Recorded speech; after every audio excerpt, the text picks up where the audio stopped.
AW पोर्टलमध्ये आपलं सर्वांचं स्वागत आहे. बघा, लाडकी बहीण योजना 2024चे जे काही ऑनलाईन फॉर्म भरण्याची जी शेवटची तारीख जवळ आलेली आहे, 31 ऑगस्ट आहे. बघा, या चॅनलवर जर तुम्ही नवीन असाल तर तुम्हाला सर्वप्रथम या चॅनल सबस्क्राईब करायचं आहे. त्याचप्रमाणे बेल आयकन बटनसुद्धा दाबायचं आहे. बघा, आज आपण या ठिकाणी ऑनलाईन फॉर्म कसा भरायचा हे या ठिकाणी नवीन पद्धतीने पाहणार आहोत. संपूर्ण A to Z जी काही प्रोसेस असेल ती या ठिकाणी आपण पाहणार आहोत. त्याचप्रमाणे या ठिकाणी कोणत्याही प्रकारची OTPची गरज नाही. आता आपण कोणत्या प्रकारे संपूर्ण व्यवस्थितपणे फॉर्म कसा भरायचा आहे तो आपण व्यवस्थितपणे पाहूया. यासाठी तुम्ही या व्हिडिओच्या डिस्क्रिप्शन बॉक्समध्ये जी काही तुम्हाला वेबसाईट दिलेली आहे त्या वेबसाईटवर क्लिक करायचं आहे. जी काही वेबसाईटवरती क्लिक केल्यानंतर तुमच्या पुढे अशा प्रकारचा फॉर्म ओपन होईल. ओपन झाल्यानंतर पहा, या ठिकाणी जी काही संपूर्ण माहिती एकदा पाहून घ्या. अर्जदार लॉग इन या ठिकाणी क्लिक करा. तुम्ही जर अगोदर पासवर्ड वगैरे बनवलेला असेल तर तुम्ही या ठिकाणी पहा, मोबाईल नंबर टाका. त्यानंतर तुम्हाला पासवर्ड टाकायचा आहे. पासवर्ड टाकल्यानंतर जो काही कॅप्चा आहे तो कॅप्चा भरायचा आहे आणि तुम्ही लॉग इन करायचं आहे. कॅप्चा भरून झाल्यानंतर या ठिकाणी लॉग इन करायचं आहे. जर तुम्ही अगोदर पासवर्ड वगैरे तयार केला नसेल तर तुम्ही खाते तयार करा या ऑप्शन्सवरती तुम्ही क्लिक करायचं आहे आणि तुमची जी काही इतर इन्फॉर्मेशन असेल ते तुम्हाला काय करायचं आहे, भरायचे आहे. आता बघा, ज्यांनी खाते तयार केलेलं नसेल तर त्यांनी या ठिकाणी बघा, खाते तयार करावरती क्लिक केल्यानंतर तुम्हाला आधार कार्डनुसार तुमचं इंग्रजीमध्ये नाव टाकायचं आहे. त्यानंतर मोबाईल नंबर टाकायचा आहे. मोबाईल नंबर टाकल्यानंतर तुम्हाला एक पासवर्ड तयार करायचा आहे.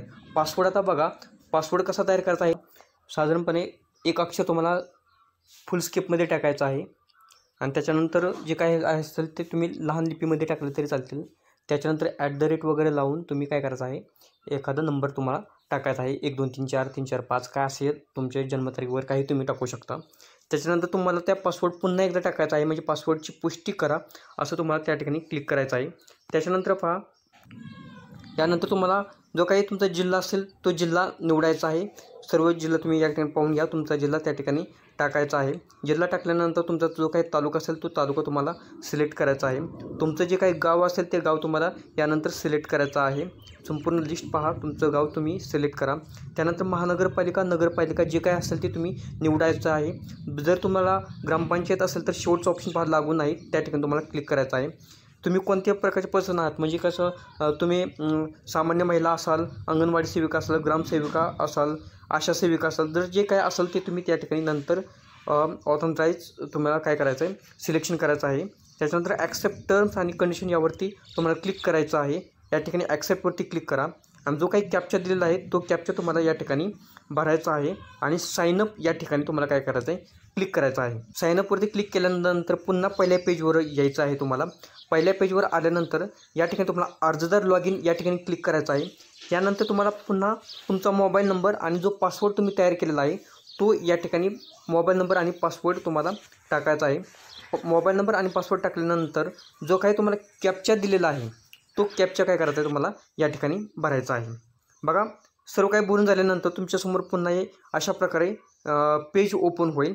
पेज ओपन झाल्यानंतर एकच मिनटं, अशा प्रकारे पेज ओपन होईल. पेज ओपन झाल्यानंतर संपूर्ण एकदा पेज व्यवस्थितपणे लोड होऊन द्या. पेज लोड झाल्यानंतर पहा, या ठिकाणी बघा, लेफ्ट साईडला बघा, लेफ्ट कॉर्नरमध्ये तुम्हाला मराठी इंग्रजीचा ऑप्शन आहे तो तुम्ही पाहू शकता. राईट साईडला बघा 3 लाईन दिले, त्या ठिकाणी क्लिक करायचं आहे. मुख्यमंत्री लाडकी बहीण योजनेसाठी ऑनलाईन अर्ज या ठिकाणी क्लिक करा. तुमचा जो काही आधार क्रमांक असेल, आधार नंबर असेल तो तुम्हाला या ठिकाणी टाकायचा आहे. आधार नंबर टाकल्यानंतर जो काही तुम्हाला कॅप्चा दिलेला आहे तो कॅप्चा या ठिकाणी करायचा आहे. कॅप्चा दिला नाही यानंतर तुम्हाला पूर्वी OTP विचारला जायचा, या ठिकाणी आता व्हॅलिडेट आधार यावरती तुम्हाला कॅप्चा भरल्यानंतर क्लिक करायचा आहे. नोंदणी जो काही अर्ज आहे तो अर्ज ओपन होईल. अर्ज ओपन झाल्यानंतर तुम्हाला तुमची माहिती संपूर्ण काही भरायची आहे. या ठिकाणी पहा, 1 नंबरला काय दिलेलं आहे, महिलेचं आधार कार्डप्रमाणे पूर्ण नाव. हे पूर्ण नाव कशामध्ये लिहायचं, तुम्हाला इंग्रजीमध्ये लिहायचं आहे. संपूर्ण माहिती तुम्हाला इंग्रजीमध्ये लिहायची आहे. संपूर्ण व्यवस्थितपणे तुम्हाला जे काही आधार कार्डवरती जसं आहे तसं तुम्हाला या ठिकाणी नाव लिहायचं आहे. यानंतर पहा, पती किंवा वडील, म्हणजे काय, ज्यांचं लग्न झालेलं असेल तर त्यांनी पती सिलेक्ट करा, पतीचं संपूर्ण नाव लिहायचं आहे. ज्यांचं लग्न झालेलं नाही त्यांनी वडील या ऑप्शनवरती सिलेक्ट करायचं आहे आणि वडिलांचं जे काही संपूर्ण नाव आहे ते तुम्हाला या ठिकाणी आधार कार्डप्रमाणे जे असेल ते तुम्हाला या ठिकाणी लिहायचं आहे. ज्या महिलेचं लग्न झालेलं असेल त्या महिलेने लग्नापूर्वीचं जे नाव आहे ते लिहायचं आहे. त्याचप्रमाणे बघा जी वैवाहिक स्थिती आहे ती वैवाहिक स्थिती तुम्हाला ऑप्शन चॉईस करायचा आहे. जी विवाहित असाल, अविवाहित असाल, विधवा असाल, घटस्फोट झालेला असेल, जी काही कंडिशन तुमची असेल त्या कंडिशननुसार तुम्हाला काय करायचं आहे, सिलेक्शन करायचं आहे. त्यानंतर बघा तुम्हाला काय करायचं आहे, जन्मतारीख पुन्हा सिलेक्ट करायचा आहे. जन्मतारीख कशी सिलेक्ट करणार, तुम्हाला पहिल्यांदा तुम्हाला दिनांक टाकायचा आहे, त्यानंतर महिना सिलेक्ट करायचा आहे आणि वर्ष सिलेक्ट करायचं आहे. पहा या ठिकाणी या ऑप्शनवरती क्लिक केल्यानंतर बघा या ठिकाणी तुम्हाला जे काही इयर आहे सिलेक्ट करायचं असेल तर बघा लेफ्ट कॉर्नरला 2003 दिले, त्यावरती क्लिक करा, तुमचे सर्व इयर येतील. जन्मतारीख तुम्ही पूर्णपणे व्यवस्थित महिना वगैरे टाकून सिलेक्ट करा. त्याच्यानंतर आपण महाराष्ट्रात जन्माला आला आहात का, नसेल तर तुम्ही नाही करा. आणि जे काही स्टेटमध्ये तुमचा जन्म झालेला आहे तो तुम्ही या ठिकाणी सिलेक्ट करायचा आहे. तुम्ही महाराष्ट्रात जन्माला आलेला असाल तर तुम्ही होय या ठिकाणी क्लिक करायचा आहे. यानंतर पहा आधार कार्डनुसार तुम्हाला संपूर्ण पत्ता इंग्रजीमध्ये टाकायचा आहे. इंग्रजीमध्ये टाकणं हे खूप महत्त्वाचं आहे या ठिकाणी. आता अर्जदाराचा संपूर्ण पत्ता तुम्ही या ठिकाणी टाकायचा आहे, जो काही दिलेला असेल तो. त्याच्यानंतर तुमच्या गावाचा जो काही पिनकोड आहे तो पिनकोड तुम्हाला या ठिकाणी टाकायचा आहे. पिनकोड टाकल्यानंतर जी काही तुमचा जिल्हा असेल तो जिल्हा तुम्हाला या ठिकाणी सिलेक्ट करायचा आहे. संपूर्ण लिस्ट व्यवस्थित चेक करा, तुमचा जो जिल्हा असेल तो तुम्हाला या ठिकाणी जिल्हा टाकायचा आहे. त्यानंतर तुमचा जो काही तालुका आहे तो तालुका तुम्हाला सिलेक्ट करायचा आहे. तालुका सिलेक्ट केल्यानंतर जे काही तुमचं गाव असेल ते गाव तुम्ही सिलेक्ट करायचं आहे. ज्यानंतर तुमची जी काही महानगरपालिका असेल, नगरपालिका असेल किंवा जे काय असेल ते तुम्हाला सिलेक्ट करायचं आहे. जर तुम्हाला ग्रामपंचायत असेल तर शेवटचं ऑप्शन लागू नाही म्हणून या ठिकाणी तुम्हाला क्लिक करायचं आहे. त्यानंतर तुमचा एक नवीन ऑप्शन आहे मतदारसंघ तुम्हाला निवडायचा आहे. तुम्हाला माहीत असेल तर तुम्ही टाका, नसेल तर तुमच्या घरातील वरिष्ठांना नक्कीच विचारा. आणि जो काही तुमचा मतदारसंघ आहे तर तो मतदारसंघ तुम्हाला या ठिकाणी काय करायचा आहे, सिलेक्ट करायचा आहे. मतदारसंघ सिलेक्ट केल्यानंतर ज्या महिलेचं तुम्ही फॉर्म भरत आहात तर त्या महिलेचा मोबाईल नंबर या ठिकाणी टाकायचा आहे. मोबाईल नंबर टाकल्यानंतर तुम्हाला शासनाच्या इतर विभागामार्फत राबविण्यात येणाऱ्या आर्थिक योजनेचा लाभ घेत आहात का, तर तुम्ही कोणत्याही प्रकारचा तुम्हाला ऑलरेडी एखाद्या गव्हर्नमेंट स्कीमचे पैसे मिळत असतील, जसं की PM किसान असेल किंवा इतर कोणती स्कीम असेल तर त्याचा तुम्ही योजनेचा लाभ घेत असाल तर या ठिकाणी होय नाही तुम्हाला सिलेक्ट करायचं आहे. जर तुम्ही या ठिकाणी पहा, जर तुम्ही होय सिलेक्ट केलेलं असेल तर तुम्ही कोणत्या योजनेचं तुम्ही जे काही लाभ घेत आहात त्या योजनेचं नाव या ठिकाणी टाकायचं आहे. तुम्हाला या ठिकाणी किती महिन्याला पैसे भेटतात, तुम्ही कमीत कमी 1,500च्या आत जर पैसे असतील तर तुम्हाला याचा लाभ मिळणार आहे. 1,500 किंवा त्याच्यापेक्षा जास्त जर अमाऊंट भेटत असेल तर तुम्हाला या स्कीमचा तुम्हाला लाभ मिळणार नाही, हे लक्षात ठेवायचं आहे. यानंतर पहा अर्जदाराचं बँक खातं असलेल्या बँकेचा तपशील तुम्हाला या ठिकाणी द्यायचा आहे. यामध्ये बँकेचं पूर्ण नाव टाकायचं आहे. बँकेचं संपूर्ण नाव हे कशामध्ये तुम्हाला इंग्रजीमध्ये टाकायचं आहे.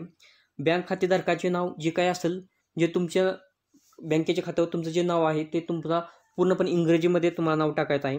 त्याचप्रमाणे तुमचं खाते क्रमांक जो काही अकाउंट नंबर आहे तो टाकायचा आहे आणि अकाउंट नंबर पुन्हा एकदा टाकायचा आहे, म्हणजे जेणेकरून तुमचं व्हेरीफाय होणार आहे.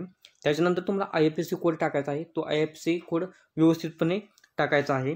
संपूर्ण बँकेची डिटेल माहिती तुम्ही भरून घ्या अशा प्रकारे.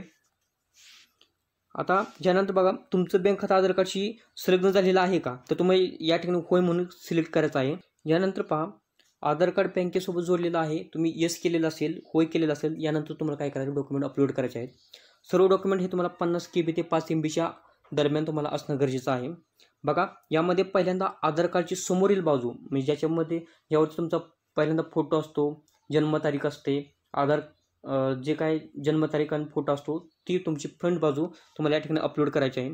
त्याच्यानंतर आधार कार्डची मागील बाजू ज्याच्यावरती तुमचा ॲड्रेस असतो ती बाजू तुम्हाला काय करायची आहे, अपलोड करायची आहे. यानंतर तुम्हाला काय करता आहे, आदिवासी प्रमाणपत्र. बघा आता आपण काय करूया, हे दोन्ही डॉक्युमेंट सध्या सुरुवातीला काय करूया, अपलोड करूया. डॉक्युमेंट अपलोड केल्यानंतर तुम्हाला व्हेरीफाय सुद्धा करता येतं, कसं ते पण आपण त्या ठिकाणी पुढे पाहूया. या ठिकाणी आधार कार्डची समोरील बाजू अपलोड करतोय मी. आधार कार्डची पहिली बाजू या ठिकाणी अपलोड होते. थोडंसं तुम्हाला वेट करायला लागू शकतं. शक्यतो तुम्ही पहाटे किंवा रात्री उशिरा तुम्ही फॉर्म भरू शकता. अशा प्रकारे अपलोड झाल्यानंतर सक्सेसफुली तुम्हाला दिसेल. त्याच्यानंतर आता आधार कार्डची दुसरी बाजू आपण अपलोड करतोय. दुसरी बाजू अपलोड केला, सिलेक्ट करा. आधार कार्डची दुसरी बाजू अपलोड होते. सक्सेसफुली अपलोड झाल्यानंतर तुम्ही अशा प्रकारे तुम्हाला दिसेल सुद्धा ग्रीन टिक. त्याच्यानंतर व्ह्यू फाईल सुद्धा तुम्ही करून पाहू शकता. त्याच्यानंतर पहा तुम्ही आदिवासी प्रमाणपत्र, जन्म प्रमाणपत्र, शाळा सोडल्याचा दाखला, 15 वर्षापूर्वीचं रेशन कार्ड किंवा मतदान ओळखपत्र तुम्ही देऊ शकता. मी सध्या या ठिकाणी शाळा सोडल्याचा दाखला या ठिकाणी काय करतो आहे, अपलोड करत आहे. शाळा सोडल्याचा दाखला अपलोड होत आहे आणि यानंतर सक्सेसफुलीसुद्धा अपलोडचं तुम्हाला ग्रीन टिक या ठिकाणी दिसेल. त्याच्यानंतर बघा, तुमच्याकडं केशरी किंवा पिवळं रेशन कार्ड असेल तर होय करा, नसेल तर नाही करा. नाही केलं तर तुम्हाला उत्पन्न प्रमाणपत्र अपलोड करायचं आहे. तर तुम्ही होय केलं तर रेशन कार्डची जी पहिली बाजू आहे त्याच्यामध्ये तुमचा नंबर वगैरे रेशन कार्डचा असतो, तर तो तुम्हाला या ठिकाणी अपलोड करायचा आहे. आणि त्याच्यानंतर अपलोड झाल्यानंतर सक्सेसफुली ची ग्रीन टिक येईल. त्यानंतर तुम्हाला दुसरी बाजूसुद्धा अपलोड करायची आहे, ज्याच्यामध्ये तुमची सर्व कुटुंबांची नावं असतात, ते या ठिकाणी अपलोड करायचं आहे. सक्सेसफुलीचा तुम्हाला ग्रीन टिक येईल. यानंतर पुढे तुम्हाला जे काही हमीपत्र आहे ते तुम्हाला अपलोड करायचं आहे. सर्व तुम्हाला त्याच्यावरती टिक केलेलं असावं, तुमची सही सिग्नेचर केलेली असावी, अर्जदाराने नाव टाकलेलं असावं. त्याच्यानंतर अर्जदाराचा फोटो आहे तो तुम्हाला अपलोड करायचा आहे. जो काही फोटो असेल तो तुम्ही लाईव्ह पण घेऊ शकता किंवा तुम्ही तो डायरेक्टली तुमचं मोबाईलमध्ये असेल तर तो तुम्ही डायरेक्टली टाकूसुद्धा शकता. त्याच्यानंतर बघा, या ठिकाणी हमीपत्र स्वीकारा या ठिकाणी तुम्हाला क्लिक करायचं आहे आणि या ठिकाणी सबमिट या बटनावरती तुम्हाला काय करायचं आहे, क्लिक करायचं आहे. तुम्हाला पूर्ण फॉर्म एकदा चेक करायचा आहे, कारण हा फॉर्म एकदा चेक केल्यानंतर तुम्ही पुन्हा काय करू शकता, पुन्हा त्याच्यामध्ये एडिट करू शकत नाही. त्याच्यामुळे एकदा व्यवस्थित पाहून घ्यायचं आहे. यानंतर तुम्हाला जो काही कॅप्चा दिलेला आहे तो कॅप्चा तुम्हाला या ठिकाणी टाकायचा आहे आणि या ठिकाणी सबमिट या बटनावरती क्लिक करून तुमचा फॉर्म सबमिट करायचा आहे. यानंतर तुम्हाला सबमिट केल्यानंतर ॲप्लिकेशन सबमिटेड असं तुम्हाला काय येईल, जो काही ग्रीन टिकमध्ये तुम्हाला दिसेल आणि तुमचा फॉर्म सबमिट अशा प्रकारे झालेला असेल. तुम्हाला कोणत्याही प्रकारची क्वेरीज वाटत असेल तर तुम्ही काय करायचं आहे, या व्हिडिओच्या डिस्क्रिप्शन बॉक्समध्ये तुम्हाला टेलिग्रामची लिंक दिलेली आहे. त्या ठिकाणी तुम्हाला काय करायचं आहे, टेलिग्रामची लिंक तुम्हाला जॉईन करून घ्यायची आहे.